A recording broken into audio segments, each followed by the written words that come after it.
Hello everyone, this is AK here and you are watching me on SMS Academy of Fire and Safety.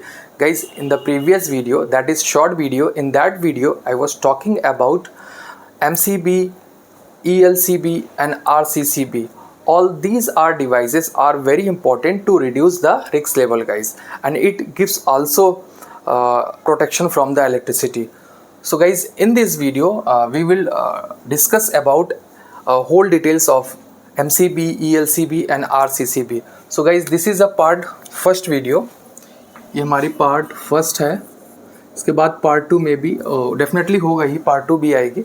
So guys, इस video में हम जानने वाले हैं electrical safety में कि MCB क्या होता है. सबसे पहले MCB का फुल फॉर्म हमने शॉर्ट वीडियो में आपसे शेयर किया था कि मिनिएचर सर्किट ब्रेकर, और इसकी हमने कुछ यहाँ पे डेफिनेशन भी लिख दिया. A miniature circuit breaker is an electromechanical device that protects an electric circuit from the overheating and electrical issues caused by an overload or a short circuit.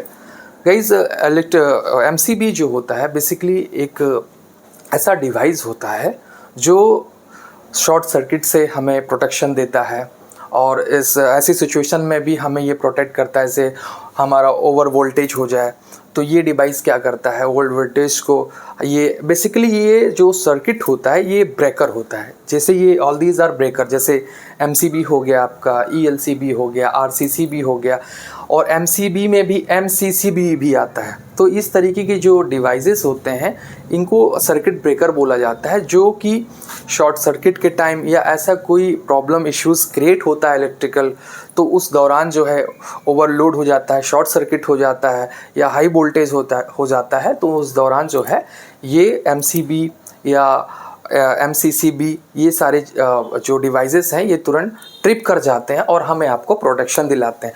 So basically जो MCB होता है guys, ये अगर देखते हैं तो ये जितने भी घरों में या इंडस्ट्रीज़ में अप्लाइंसेस होते हैं उनके लिए बहुत इंपॉर्टेंट है. उसमें जो अप्लाइंसेस आप घरों में जितने भी AC कूलर या आप जो अप्लाइंसेस यूज़ करते हैं घरों में, तो वो उनको उनसे प्रोटेक्शन दिलाता है.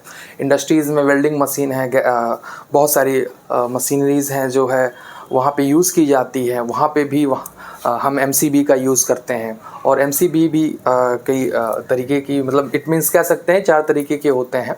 जैसे आपका सिंगल पोल होता है दोस्तों, और डबल पोल होता है, और ट्रिपल होता है, मतलब 3 पोल होता है, और 4 भी होता है, जिसमें सिंगल पोल और जो है आपका जिसमें एक फेज़ होता है, और डबल में डबल फेज़ होता है. और इंडस्ट्रीज़ में जो है 3 पोल का और जो है 4th पोल भी यूज़ करते हैं, जिसमें 3 फेज़ होता है 4th में और एक न्यूट्रल होता है. तो ये चीज़ें जो है दोस्तों जो है बहुत इंपॉर्टेंट है, उनको जानना बहुत ज़रूरी, और ये कॉमन टॉपिक थी. तो इस बारे में मैंने डिसाइड किया कि I have to upload the video on my Facebook as well as on my YouTube channel. So this is a long video guys, और ये पार्ट फर्स्ट है. इसमें हम आपको ये सारी चीज़ एक्सप्लेन करके बताएंगे कि MCB होता क्या. दोस्तों ये MCB जो है ये आइसोलेटर भी कहा जाता है. बहुत सारे MCB होते हैं जो दुकानें होती हैं, वो MCB के जगह पे आइसोलेटर भी आपको दे देते हैं, भेज देते हैं, ले जाइए जो है MCB. तो लोग कंफ्यूज रहते हैं. एक्चुअली में MCB और आइसोलेटर ये दोनों देखने में सेम होते हैं, बट इनका सिंबल आप देखेंगे तब आपको क्लैरिफिकेशन होगा कि आइसोलेटर है. अब आइसोलेटर क्या होता है, ये जो एनर्जी है उसको डी एनर्जाइज्ड करता है, ये इसका काम है. और बाकी जो है बेसिकली आइसोलेटर जो होता है वो ऐसे स्विच ऑन ऑफ कर सकते हैं. बट MCB जो होता है, अगर आप नहीं देखेंगे, प्रॉपर तरीके से नहीं चेक करेंगे, तो आप कंफ्यूज हो जाएंगे कि आइसोलेटर है कि MCB है. बट MCB ही लगाना इम्पॉर्टेंट होता है घरों में. आपको इलेक्ट्रिक शॉक से बचना है, आपकी जो अप्लाइंसेस घरों में AC हैं, कूलर हैं, फ्रिज हैं, ये सारी चीज़ें अगर आपको प्रोटेक्ट करनी है तो आपको MCB यूज़ करना चाहिए. और बड़ी इंडस्ट्रीज़ है, ज़्यादा एम्पियर में आपका यूज़ है, तो वहाँ पे जो है MCCB का यूज़ भी करते हैं, तो ज़्यादा लोड जहाँ पे ज़्यादा होता है. तो MCB का हमने आपको यूज़ जो है बेसिकली गाइज इस वीडियो में हमने शेयर किया. और भी जो इसकी चीज़ें हैं कुछ और भी मैं आपको अभी आगे चल के बता देंगे कि क्या है इस रिलेटेड. बाकी जो इसके यूज़ हैं, हमने ओवरलोड हो गया, शॉर्ट सर्किट हो गया, अर्थ फॉल्ट हो गया, ओवर वोल्टेज हो गया और अंडर वोल्टेज हो गया. ये सारी चीज़ें गाइस जो है वो हमारा MCB प्रोटेक्ट करता है. अब बात करते हैं गाइस ELCB। ELCB इसका मतलब होता है अर्थ लीकेज सर्किट ब्रेकर।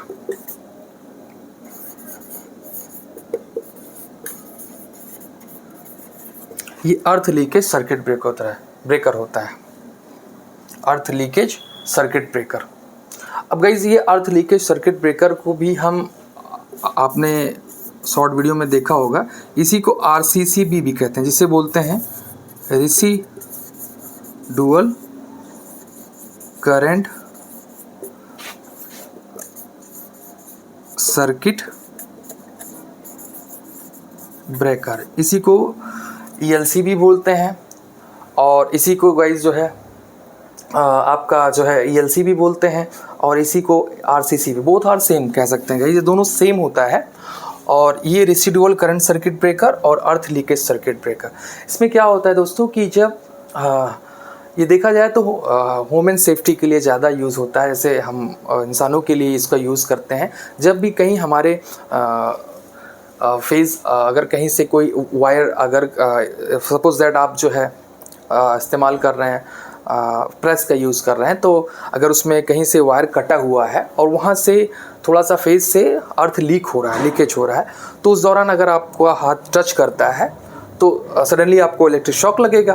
बट आपके यहाँ अगर अर्थ लीकेज सर्किट ब्रेकर RCCB का यूज़ किया गया है तो उस दौरान आप इजीली जो है अपने हैंड को प्रोटेक्ट कर सकते हैं। जैसे आपके अंदर वो एंटर करेगा सीधा जो है वो ट्रिप कर जाएगा और आपको इलेक्ट्रिक शॉक नहीं लगेगा। तो ये वुमेन सेफ्टी में ज़्यादा यूज़ है और इसको कह सकते हैं कि ये हमारा अप्लाइंसेस के लिए यूज़ है। तो ये सारी चीज़ें बहुत इंपॉर्टेंट है गाइस, बहुत ज़रूरी है हमें जानना है, बीइंग ऑफिसर, HSC इंजीनियर और कॉमन लोग भी जो है उनके लिए भी ये चीज़ें इंपॉर्टेंट है कि भाई घरों में कौन सा MCB यूज करना चाहिए, आइसोलेटर क्यों नहीं करना चाहिए, MCB और अर्थ लीकेज सर्किट ब्रेकर भी होना चाहिए, RCCB भी होना चाहिए, ठीक है। So all these things are very important guys. अब ये इसमें हम एक एग्जाम्पल से अगर आपको समझाएं कि सपोज दैट आपका ये मैं एक थोड़ा सा एक डायग्राम बना के यहाँ से आपका सपोज 5 एम्पियर ये फेज़ अगर आपका जा रहा है और यहाँ से रिटर्न में 5 एम्पियर जो है न्यूट्रल रिटर्न में जा रहा है और यहाँ आपका लोड है। तो इस दौरान अगर ELCB RCCB लगा हुआ है तो क्या होगा कि 5 एम्पियर का लोड आपका यहाँ से मतलब फेज से जा रहा है, करंट फ्लो हो रहा है, लोड में आपका कूलर है या जो भी AC है चल रहा है। लेकिन इस दौरान रिटर्न में जो न्यूट्रल में 5 एम्पियर रिटर्न होके जा रहा है, कहीं पे कोई लीकेज हो जाता है, कट हो जाता है और किसी पर्सन या बंदे का हाथ टच हो जाता है तो सडनली उसको इलेक्ट्रिक शॉक, मतलब अगर ELCB RCCB लगा है तो कुछ नहीं होगा, क्योंकि जैसे ही वो टच करेगा, मान लीजिए कि अगर उसने टच किया तो उसका अगर 5 एम्पियर है तो यहाँ पे नॉर्मली 4 जो है एटलीस्ट रिटर्न में 4 चला जाएगा, क्योंकि एक उसके हैंड में, उसके हाथ में एक एम्पियर उसके हाथ में एंटर कर जाएगा। तो जैसे इसको ये इन्फॉर्म करेगा ये 4 जा रहा है रिटर्न, सेकंड नहीं लगेगा वो ट्रिप कर जाएगा और आपको इलेक्ट्रिक शॉक लगने से वो बड़ी इंजरीज और ज़्यादा प्रॉब्लम नहीं क्रिएट होगी और तुरंत आप ये सेफ सुरक्षित आप बच जाएंगे। ये होता है इन सारे जो डिवाइसेस हैं इनका यूज़ होता है और कैसे ये हमें आपको प्रोटेक्शंस देते हैं, प्रोटेक्ट करते हैं इलेक्ट्रिक शॉर्ट सर्किट से, ओवर हीटिंग से, और हमारे घरों की अप्लाइंसेज और इंडस्ट्रीज़ में जो काम चल रहे हैं स्मूथली वर्क कर सकें। सो गाइज़ इस वीडियो में आई थिंक आपको सारी चीज़ें क्लियर हो गई होंगी और इसी तरीके की और वीडियोज़ देखने के लिए हमारे SMS academy fire and safety channel को सब्सक्राइब करिए, लाइक करिए, शेयर करिए और नेक्स्ट वीडियो में गाइज़ मिलते हैं और कुछ इससे रिलेटेड और भी बात करते हैं। Thank you so much guys.